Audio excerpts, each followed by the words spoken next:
Seller's money and taxpayers. Feeble. I don't know if that's the right word or not, but that does describe our president a little bit. Now, Joe Biden proposed a new tax credit that would provide $10,000 to first-time home buyers. Isn't that nice of him? Biden has also proposed a separate $10,000 tax credit for current home owners who sell their starter home that they probably got locked in at low interest rates in order to jump into a bigger house.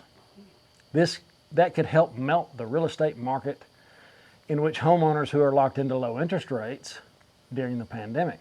So, guys, there are so many things wrong with this, and I have a feeling people are going to fall for it. And we're going to walk through some of those things. Well, let's talk about this for a minute, because we've done real estate. I'm a real estate agent, and we've also bought and sold real estate.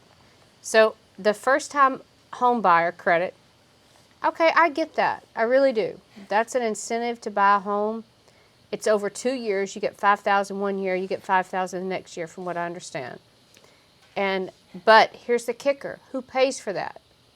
Those taxes are going to be passed down to someone else that's going to pay for that. So that's number one for me. Well, I disagree a little bit. Okay. It's good to give them a credit. Is it good for the government to step in any shape or form? No, it's not. It's not. Who pays for the credit? We do. In the form of inflation, eventually. Yes. But our taxes or whatever. And, taxes that leaches into the system, the free money, and it's more government overage. They shouldn't have anything to do with houses. Nothing. I agree. But the sad truth is, they're going to sucker somebody in to buying a house when they're extremely expensive. Yep. And even worse. And I know everybody's got you got to have a house, and you're going to buy one anyway. You might as well get the tax credit, right? I get it. I would use it too. Not say anything different. But the one that got me was the second one. The next one, where they're going to run the numbers, encourage people to sell their home to get into a bigger home. That'll free it up for these new home buyers, and we'll get everything going, and everybody will win, right? $10,000. Well, the price difference between let's just say two houses, they're both $200,000. Let's say you're supposed to sell your house and then purchase a larger house, a more expensive house. Well, let's just call it even Steven. You're going to sell a $200,000 house to buy another $200,000 house. And get a $10,000 tax credit. And you get your little $10,000. Well, the price on a 3.2% interest rate monthly note versus a 8%, that's what it is now, right, is around $598. Let's call it $600, okay? More. Now that's nothing different. The only thing that has changed is the interest rate that you're locked in at. All right, so if you take that times 360 months, which is 30 years, and times it times 600, that's $216,000. Here's $10,000. Yeah. Okay, but wait, I got to stop you on that. So it gets even more than that. So if you've ever sold a home, and we've sold homes, and we've bought homes, and you know to sell a home, it costs money. That's a good point. So, that $10,000 is barely going to cover you selling a home. So if you have repairs to make, if you hire a real estate agent to represent you, if you have any kind of closing costs, that's your $10,000 gone right there. However, you're going to get a tax credit, and once again, who's going to pay that tax credit? It's going to trickle down, and the taxpayers are going to pay it. I was looking at something today about how everything is being trickled down, and the taxpayers are paying. And, well, we just had tax day yesterday, April 15th, as everybody knows. Everybody had to pay their taxes, and it's going up. Yeah, taxes, nothing's certain in life except death and taxes, right? So this $10,000, I'm sorry, that's just to buy votes, in my opinion, because that is just like it looks good, but it really, on the other end, it will cost you more to sell your house. Okay, here's if you're just what's doing gonna it happen. for that. The people that run out and sell their house for the $10,000 credit, if they do, or they're even thinking about it, and it's just enough to push them over the edge. Right. After they do that, they're going to be looking at sticker shock. Yeah, they are. They're going to find out, a lot like the people that have been living in an apartment for 30 years and get evicted, they can't find anywhere else to live because the prices are so expensive. And you got to factor that into the new loan. Yep, you do. I got this $10,000 yet, but the new house is a little bit more, and with the interest rates, oh wow, it's an extra $300,000. It is. It's crazy. People do not realize how much it actually costs to sell a home. So that they're telling them they're going to give them $10,000 to sell their house, to go buy a new house. People have no idea. I've dealt with it all the time. And when I go and I sit down and I say, hey, here's what it actually is going to cost you to sell your home, they're like, oh my goodness, I'm not selling it then. Especially when you have to go to a newer home with a higher interest rate. So I think that is just a way to buy votes. On top of that, what he's come out right now with a new student debt forgiveness, I think you guys, it's just they're just trying to buy votes. They're just trying to smooth over everything that's going on in the world right now here in the United States and overseas. But well, the important takeaway is there's going to be deals on houses in the future. There's going to be deals on residential homes. And commercial, I think. As real estate mortgage rates come up, yep.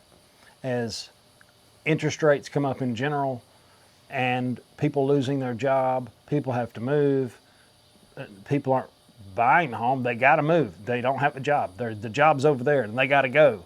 What do? They lower the price. They have to. There's no other way around it. I saw an article the other day that said because of everything that's going on with interest rates and stuff like that that's happening, it's actually stopping people from taking jobs that they would really take because they do not want to have to buy a house in a higher interest bracket. Think about that too then. So you're not going to take keeping people from moving. It's keeping people from moving and taking a better job. Yeah, and this is due to the government overreach, the government being in charge of everything. You know, well, I used to say they're like a raccoon. What they don't eat, they'll crap on. That's the truth. His sayings. That's the truth. And I've got another little story for you to kind of, what they say and do is two different things. And today there was 2,000 African migrants, new voters, lured by false promises of work visas and green cards.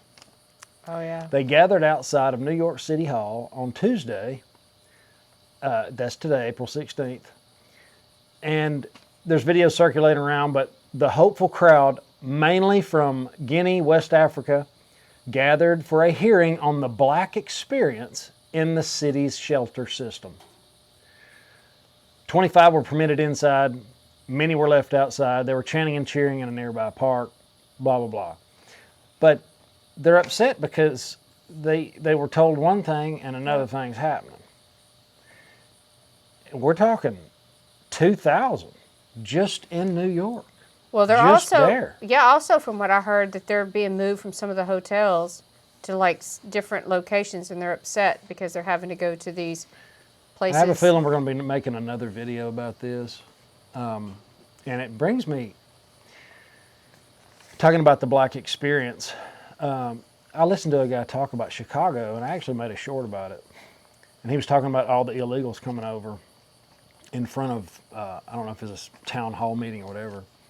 And he said in 10 years, if you do the math, in 10 years, the black vote will be null in Chicago due to the immigrants. Wow. It'll be a completely, Yeah, this is the plan. This is it. Why else would you leave the border wide open? Empty promises, they're full of them. Lies, deceit, all of it. Here's $10,000, buy a house. yeah. We're looking out for you. And then who's going to end up with the houses? Hey, this is another thing. I'm making this video a little bit longer than it probably should be, but I want you to think through this. The new loophole in real estate used to be we would buy Rental properties. We've had a slew of rental properties. We got one left. But that was a way to write a lot of things off. It helps you with your taxes, right? Well, the new thing... It's good passive income also. But yeah. Yeah. Well, I would have had them just for the tax write-offs. It was great. But the new thing is short-term rentals. Your Airbnbs, everything's going that way, and that's where the new loopholes are. So I want to encourage everybody to kind of start looking into that. I will be. We are. With that being said, the wealthy always look for the loopholes. They're going to be where the less taxes are. That's just the way it is. Now, is that what's going to happen to this real estate? Is that how they're going to make us rent everything and own nothing and be happy? While they keep us sedated with drugs and playing video games? A lot of these companies are. They're buying them up. They are, these big companies. They're buying up a lot of these residential properties. They are. Yeah. They've even come out and said it. So that could be the end game, but it's a crazy time and full of empty promises and lies. So I just want to say this. So the government comes out with a lot of great, quote unquote, incentives. Just check into the fine print. Just make sure if you get an incentive, you know what you're getting. Just like when they say if you sell your house, you get $10,000. Yeah, but actually you're going to probably pay about 40 grand by the time it's all said and done. It's not actually maybe going to be worth it. I tell everybody all the time, even when it comes to precious metals, which you guys know we sell, even if you vault it, I say run the numbers. Numbers don't lie. You've got to run the numbers. So when you see something like this, you've got to run the numbers. You've got to sit down. That's what I do with Chris all the time. I'm like, here are the numbers. You have to. It's the only way you know. Yeah, and I say, here's the numbers. Here's what we're looking at.